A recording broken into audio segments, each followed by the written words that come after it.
Attorney, multiple choice po ba ang bar exam or essay?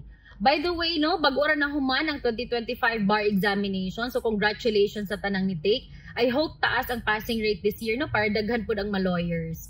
So anyway, balik ta sa questions.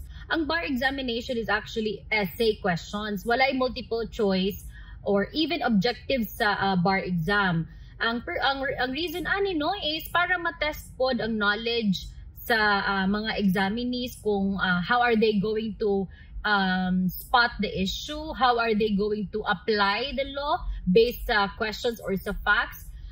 Basically i-test gyud kung unsa ang depth, unsa kalaw mang ilahang nahibaw-an sa balaod, no.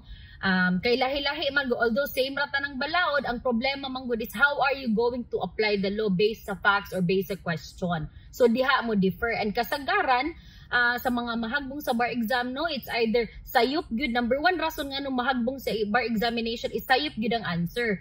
Other factors kay well, secondary na lang to, but number one is sayop good. Kay naa may uban nga kay baon sa balaod but dili kabalo unsahon pag-apply sa law. Mao nang essay gyud ang bar exam kay aron na test sa examiner nga kung sakto gyud ba ang nasabtan sa estudyante sa balaod ug sakto ba iyang application. Okay, so I hope that's clear. That's it for Let's Talk Legal with Attorney Zai.